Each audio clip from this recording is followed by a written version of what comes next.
Hey yo, this is Todd. I just wanted to do kind of a little bit of a quick update, give some of my thoughts on some of the more recent additions that we will be getting into the game, either in this patch already. So I'm going to start talking about the newest characters that we're going to be having come to the table. Goro, is that how you pronounce his name? I'm butchering his name, so I apologize. Anyways, I think he could possibly open up a new comp variant to where there could be like, say, mono Geo, because it seems ideally if you're using this character, you want to have two other Geo characters along with him. It's going to be really interesting seeing how that plays out in Spiral Abyss. Ito, I have to say, the English dub voice actor really kills it for his character. And I wouldn't be surprised if a lot of people end up rolling for Ito just strictly based on voice actor performance. Now, as far as gameplay wise looks like, I know he's going to get compared a lot to Noelle because he's a Claymore user, Noelle's a Claymore user. It'll be interesting to see what the differences between the two end up being. And then we're going to be having Eugene and we're going to have Shinhee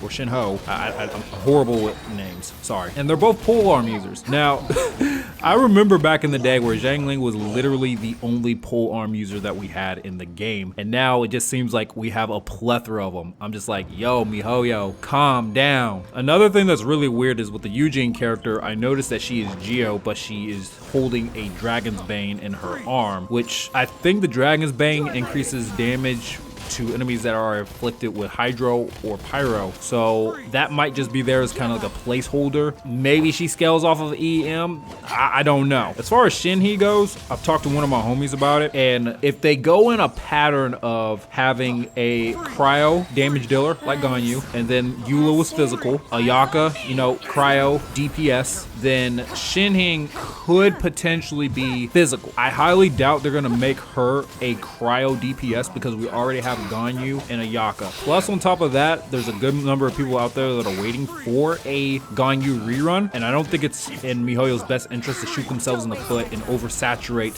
that archetype of character so early in the game's life cycle. She could definitely turn out to be a physical polearm user because, let's be honest, we don't have a 5-star physical polearm user as of yet. Some people don't really care for Eula's whiffing potential on her burst. She could also be a hybrid character. So what I mean by hybrid is a character that can be played physical or she could be cryo-sided. So think of a 5-star version of Kaya or Rosaria. And then finally, she might end up being some type of support. And if she is, I don't know if she would be cryo-sided support or physical-sided support. Hopefully she would be more cryo-sided support because I do think we do have some I think we already do have some physical options for support on the 4-star front. You have Rosaria once you get her C6. There's also Zheng Yang. But as far as cryo support goes, we don't really have a whole lot of that. It's normally either energy recharge based, or it's something along the lines of a shield through Diona, or it's just raw heals. So overall with Shinhee, I'm thinking she's either going to be a physical DPS, she is going to be a hybrid physical cryo DPS, or she's going to be a cryo support. That's my guesses on the character. I think there's going to be a lot of people that pull for this character just based on her design alone. Either way, if you're somebody who's pulling for Ito, Goro, Yujin, or Shinhee, I hope you enjoy the characters. I'm personally saving for Ye. She is my next target goal. I have no idea when the fuck she's coming out, but hopefully she comes out at some point during the 2.x era of patches. If I have to wait till the 3.x era, oh man, I'm gonna be a little sad. I'm not Chell, and apologize if I'm saying his name wrong. I'm still very neutral about this character, but I can't deny how good this character is. At level 20, you obviously seen how well he performs. Like, I don't even have to put a whole lot of levels into this guy because his off-field cryo application is just very good. And he's a glorified Mona artifact holder. Mona, please come home. Where are you?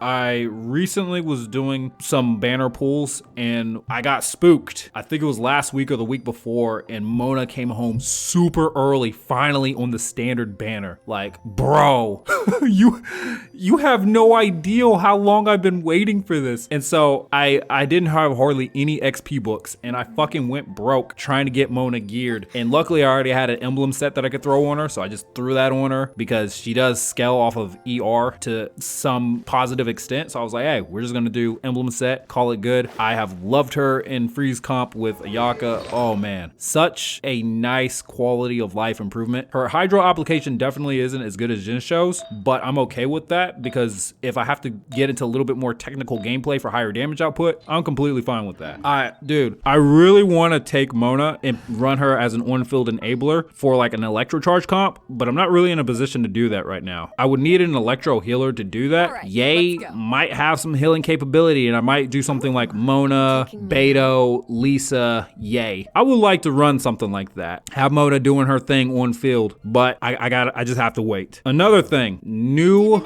world boss. This Geo boss is just fucking crazy.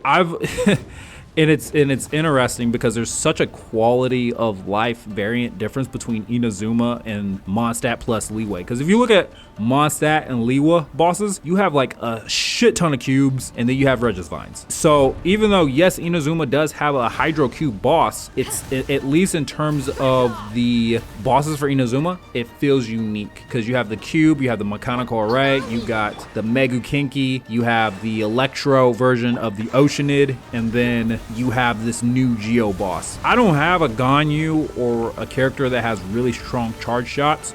So if they put this kind of boss in Spiral Abyss, I don't think I'm going to 3-star it.